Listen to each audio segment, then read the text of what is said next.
Hey everyone! Today let's talk about something we all experience: tiredness. We often think of it as just needing more sleep, but what if it's more than that? What if tiredness is trying to tell us something deeper? Many people feel tired even when they get enough sleep. They wake up feeling drained, like they're running on empty. This isn't always about physical exhaustion. It can be a sign of something else going on beneath the surface. We're constantly bombarded with information, expectations, and demands. Our modern lives are fast-paced and often overwhelming. It's no wonder so many of us feel tired all the time. But instead of ignoring it, let's try to understand what our tiredness is trying to tell us. If you find this topic interesting, please like and subscribe for more content.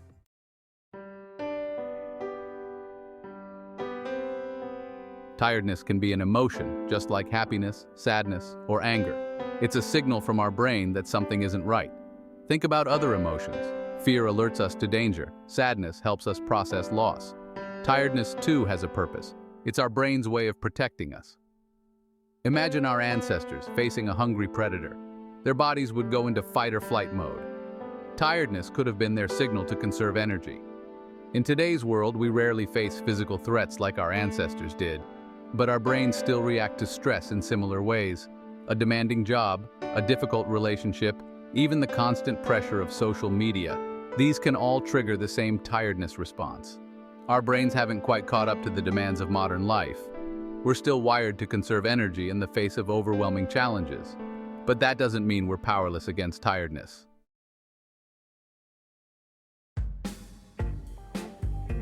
Let's think of tiredness as our brain's way of speaking to us. It's like a little voice saying, "Hey, something's not right here." Just like any language, we need to learn how to listen to and understand what our tiredness is telling us.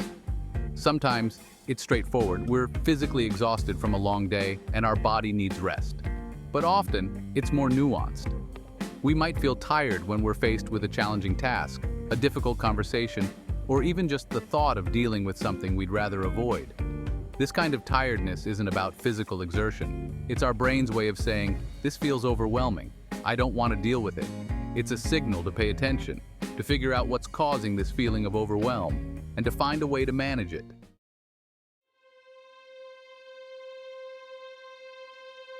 Think about a time you felt emotionally drained. Maybe you had a long, stressful day at work, or you had to have a difficult conversation with a loved one. You might have felt physically tired afterward, even if you hadn't been physically active. This is because emotional labor takes a toll on us. Just like physical exertion, it requires energy and can leave us feeling depleted. When we're constantly bombarded with emotional demands, it's no wonder we feel tired. Our emotional energy is a finite resource. We only have so much of it to give. And when we're running on empty emotionally, it can impact every aspect of our lives. We might find it harder to focus, to make decisions, to be patient, or to enjoy the things we usually love.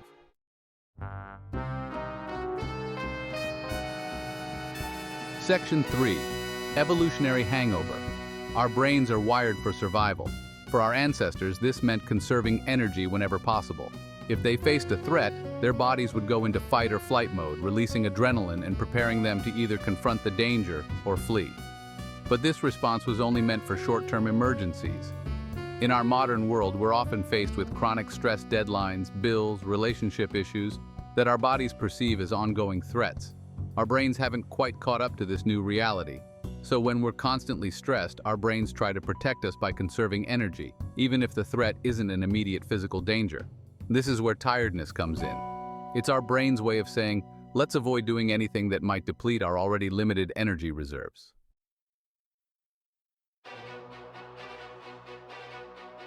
Section 1. The taxing truth about tiredness. But here's the thing. Our modern world requires us to do things that our ancient brains weren't necessarily designed for. Take paying taxes, for example. It's not a physical threat, but it can feel incredibly daunting. The thought of gathering all those documents, deciphering complicated forms, and potentially facing a financial burden can be enough to make anyone feel tired. Our brain, in its attempt to protect us, might interpret this task as something to avoid. We might procrastinate, put it off until the last minute, or even feel physically exhausted at the mere thought of starting. This isn't laziness. It's our brain's way of saying, this seems like a lot of effort for an uncertain outcome.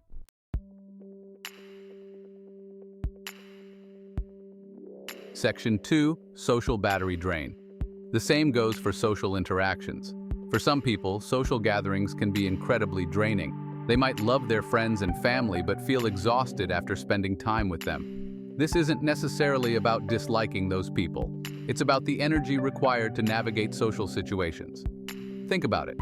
Socializing involves a lot of unspoken rules, expectations, and emotional labor. We have to read body language, interpret tone of voice, and respond in socially acceptable ways. For some people, this comes naturally. But for others, it can feel like a lot of work. Work that can leave them feeling mentally and emotionally spent. Their social battery gets drained and they need time alone to recharge.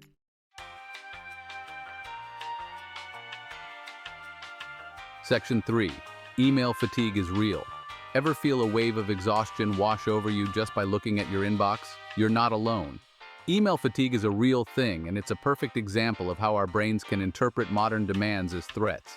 Each email represents a potential task, a decision to be made, or a demand on our time and energy. Our brain, trying to protect us from overwhelm, might trigger a tiredness response as a way of saying, let's not open that floodgate of potential stressors. We might avoid checking our emails, procrastinate on responding, or even feel physically tired at the thought of tackling our inbox. Again, this isn't laziness. It's our brain's way of trying to manage the perceived demands on our energy.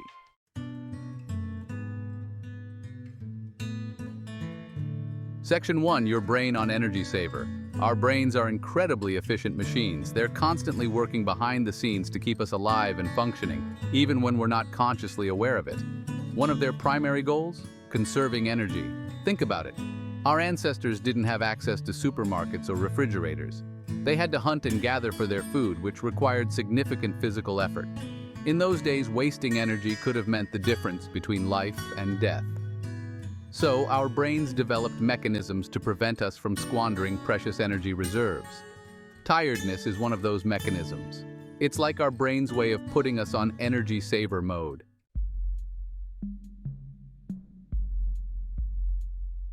Section 2. The Great Miscalculation.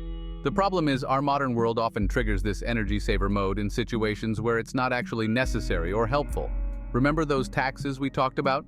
Our brain might perceive that task as a massive energy drain, even though it's not physically demanding.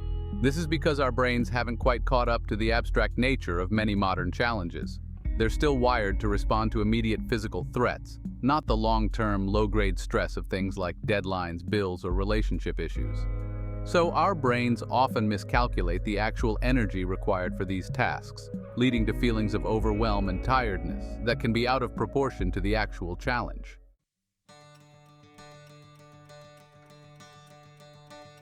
Section 3. Reframing the challenge. The good news is that we can retrain our brains to see these modern challenges in a new light. Instead of viewing them as insurmountable obstacles, we can break them down into smaller, more manageable steps. Remember that sense of accomplishment you feel after completing a task, even if it was something you were dreading. That's your brain rewarding you for overcoming a perceived threat. We can tap into this reward system by setting small, achievable goals. Instead of thinking about tackling your entire tax return in one go, focus on gathering the necessary documents one day, filling out a specific form the next day, and so on.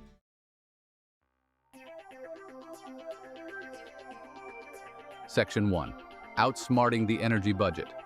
Remember, our brains are wired to conserve energy. When a task seems overwhelming, our brain might flash that tired signal, urging us to avoid it. But we can outsmart this ancient mechanism by breaking down these daunting tasks. Think of it as tricking your brain into seeing a manageable project instead of a massive energy drain. Let's say you have a big presentation coming up. The thought of creating it from scratch might make you want to crawl under the covers. Instead, try this. Break it down. One day focus on the outline. Another day, tackle the research.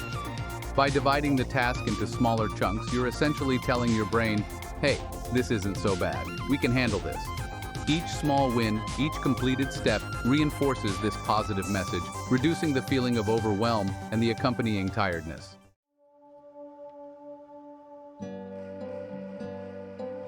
Section 2. Taming the email beast. Email can feel like a monster lurking in our pockets, constantly demanding attention. The endless notifications, the pressure to respond quickly.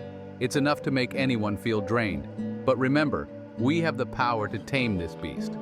One effective strategy is to designate specific times for email. Instead of checking it constantly throughout the day, set aside 2 or 3 blocks of time dedicated solely to email. This not only helps you manage the flow of incoming messages, but also gives you a sense of control over your time and attention. You're no longer at the mercy of every ping and notification.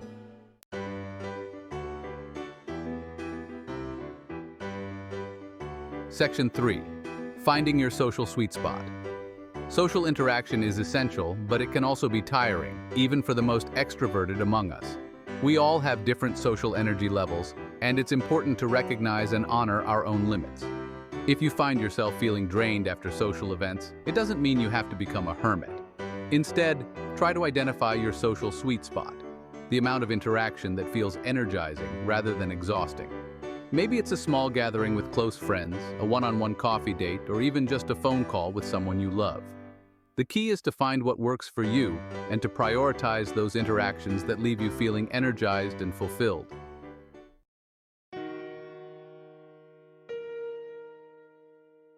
Interpersonal relationships are a significant aspect of our lives, providing joy, support, and a sense of belonging. However, they can also become sources of considerable emotional drain, especially when they are not balanced or when emotional expectations are too high. Recognizing these drains is crucial in managing your overall energy levels and maintaining your mental health. Often, the signs of an emotionally draining relationship are subtle.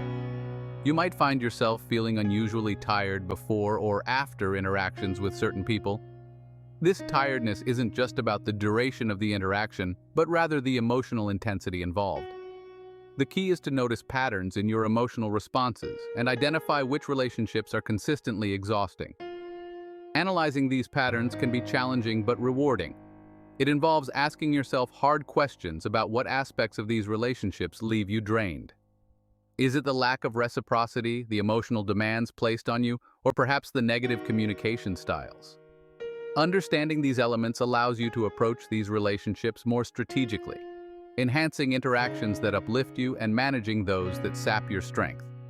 Finally, it's essential to remember that feeling drained occasionally in a relationship doesn't necessarily mean it's toxic or harmful.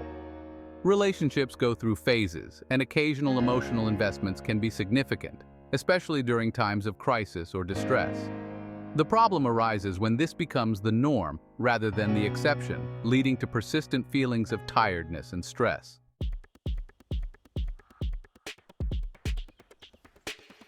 Setting boundaries is not just about saying no.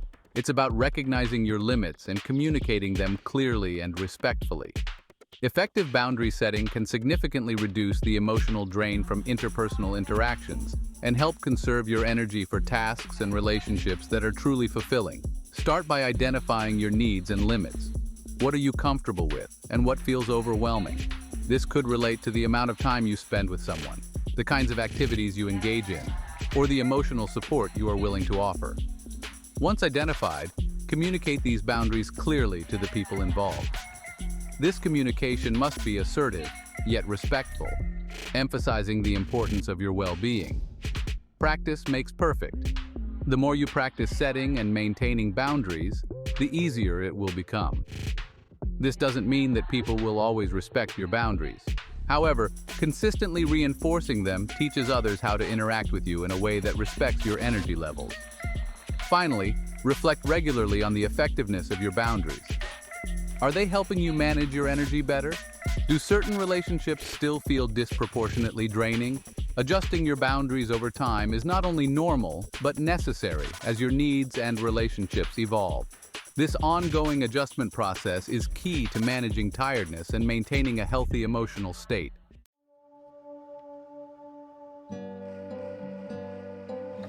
Throughout this discussion, we've unpacked the multifaceted nature of tiredness, revealing that it's far more complex than mere physical exhaustion or a lack of sleep. Tiredness, as we've explored, is a nuanced signal from our brain, an emotional and psychological indicator that something within our lifestyle or our internal or external environments needs attention. This understanding shifts our perspective, encouraging us not only to listen more closely to our bodies, but to also interrogate the emotional and cognitive loads we carry daily. By framing tiredness as an emotional response rather than just a physical state, we open up new avenues for managing our energy more effectively. Recognizing tiredness as a signal rather than a state to be endured allows us to address the root causes of our fatigue. Whether it's the overwhelming nature of modern tasks that our brains interpret as threats, or the emotional labor demanded by personal and professional relationships, the source of our tiredness often lies deeper than the surface. Furthermore, we've identified that our brains, still equipped with ancient mechanisms for energy conservation, often misinterpret modern challenges as severe threats, triggering feelings of tiredness as a preventative measure. This evolutionary perspective not only explains but also validates our experiences of fatigue in the face of seemingly mundane tasks. Understanding this can empower us to reframe our approach to daily challenges, breaking them down into manageable parts to trick our brain's ancient wiring.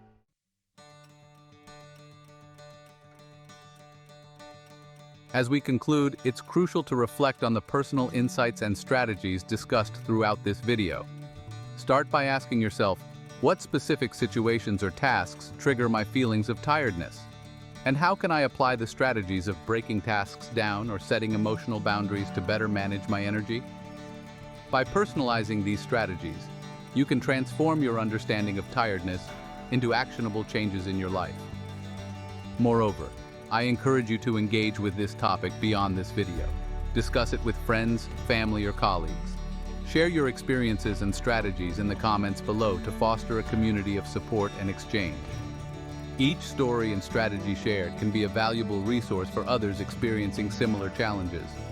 Finally, remember that managing tiredness effectively is an ongoing process of adaptation and learning. As our lives evolve, so too will our strategies for conserving and replenishing our energy.